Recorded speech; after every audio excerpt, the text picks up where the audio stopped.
Wayne here from Root River Rod Co. We're going to continue on with our series of tying midges. What we're going to be tying today is a Miracle Midge. It's an old pattern. It's been around for a long time. Very effective around here. I use it all the time. It can be fished deep in the column, in the middle of the column, and then right underneath the meniscus, depending on where the fish are focusing their feeding attention. So let's get started on it right now. So I'm going to start with a size 22. Most of our midges this time of year are going to be 20 or 22. I find that tying a fly a little bit smaller than the prevailing natural is a way to reduce the amount of flies you need to tie. And what I mean by that is if there's a size 20 midge out there and the fish are on them, they'll take a 22 where they might be a bit reticent to take an 18. So always dropping down in size is in my experience, always a good way to attack a hatch. And if you don't have the exact size, don't get hung up on that. If you can drop down smaller, 9 times out of 10, that's going to work too. So first thing we have to do here is put a glass bead on. And best way in my world to do that is we put the hook in the vise upside down, wet our finger a little bit, and you can see I got these little glass beads right here. You can see that right on the end of my finger. And when I wet it, it's going to adhere there pretty well. And then I just rotate the vise over, find the center, and then stick it on there, hold it with my finger until I get the fly inverted, and then it sits right there. So it's not as hard to do as you think, but it does take a little bit of practice and dexterity. So get that guy in the vise. And I'll get that in a little better. I had a feeling that thing might shoot across the room. So what we're doing with these midges is we're moving up the water column. We started with the bling midge, and we talked about the habitat of the larvae and how they are generally close to the bottom, and that's of course where the imitation will fish and work the best. Of course, you can fish these flies anywhere in the column you want. They all have their moments when they'll be effective, but they'll be especially effective, during an emergence, and that's kind of what I'm going to be talking to, is how to fish an active emergence instead of just covering the water. So we have the bling on the bottom, and then we had that little glass bead pupa, and that's, as the insect is moving up and releasing from its cocoon in the bottom after it's pupated and is heading up towards the surface to become an air-breathing adult. This fly covers a lot of ground, as I said earlier. We can fish this right underneath the meniscus. We can fish it mid-column, and it actually is quite effective at the fish deep also. So we're just going to attach our thread. And like we talked about the other day, if we want to not use our scissors, we pull back with a little bit of tension here and then pull forward on the tag end, and it will snap right off nice and clean. And keeping our thread flat, you can see we get a nice flat body. And then we're just going to build up a little bit of bulk here, up and down the shank a couple of times, not too many. And then we're going to attach a little silver wire, and you'll see that these flies, we add features onto them as the adult, or as the insect is maturing and moves through the water column and transforming. And the big transformations, of course, are the pupation, and then when it becomes an air-breathing creature after it hatches. There's a few things that happen to the insect along the way that we like to imitate. The glass bead, as we talked about with the pupa, gives us a little bit of flash, gives us a little bit of an impression of the chemistry inside the bug as it's moving up towards the column, and how the light reflects that, and how we get certain light patterns through that, and how the fish will react to that. We'll get into that more as we continue on with the sequence here. So I'm just going to take my silver wire, and we're going to lash that on. And there we go.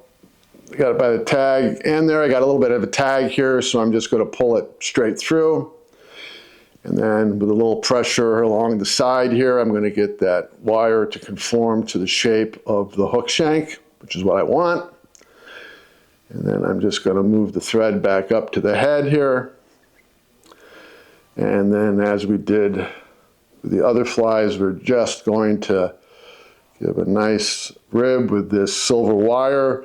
You could also use a couple of strands of twisted antron, anything else with a little metallic shine, or to give it segmentation. It's kind of dealer's choice there. This is the original pattern, so I'm just kind of sticking to the original recipe here.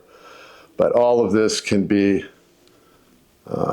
changed and adapted to the materials you have on hand and how you like to tie, and all sorts of other considerations here. And color especially. I'm tying black because we're in January right now. We've got black midges out right now. Olive, cream, red will cover just about anything that happens in the driftless area from my experience.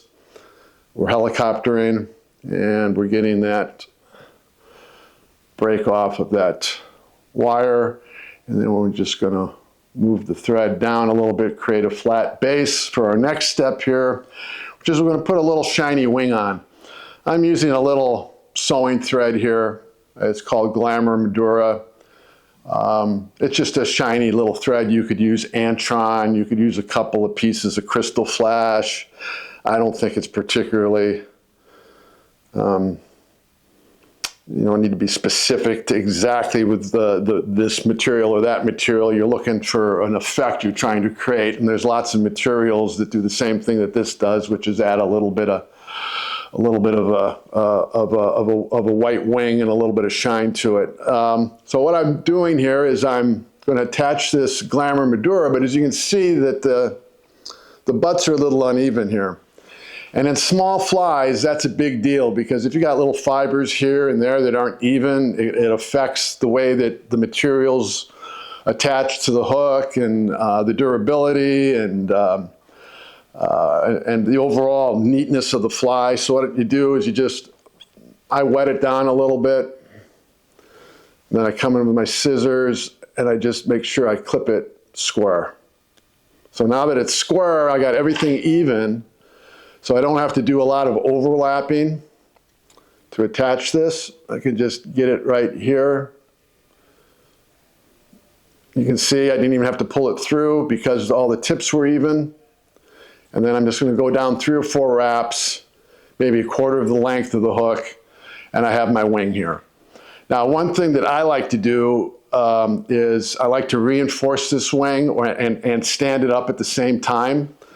So I'll just pull it back, and I'll drop the thread behind the wing once, twice. Now that stands it up, as you can see. And then when I wrap in front, I'm securing those 2 wraps in the back now to the front. So now not only have I stood it up, but I've also reinforced this. So I'm just going to leave this long. We're going to cut it later at the end of the fly. And now we're almost done. I'm going to take a little squirrel dubbing, same that I used on the prior beadhead midge. I really like squirrel. It's nice and spiky and fine at the same time. It's a nice mix you usually don't find very often anymore. And we're going to see if that's enough dubbing here, and I'm just going to start to wrap. And that looks fine. And now you can see I got a little spiky effect. I got a little head there where the wing cases and everything else is being represented by that, the little bulge there. I'm just going to wet my fingers, pull this all back like a soft calico because I got all those fibers kind of all over the place. I gained control of them by doing, folding them back. I just do kind of one wrap there to kind of set the direction of the materials moving back over the shank. And now I'm ready to whip finish. 1, 2, 3. That's all you need. 3 or 4 turns will hold the fly. I think in my world, a good whip finish precludes the need of having any head cement. I very rarely use head cement. I find that a good whip finish is just all you need. Clip that off. And now with the wing, what we're going to do is we'll clip it off, 45, 35% of the hook shank. It's not all that critical. We just don't want it to be a long wing like that. What we want it to do is kind of be a little bit of a stubby wing. So I'll just come in here, eyeball it, snip it there. That's a nice stubby wing. And there you go. That is a Mercury Midge.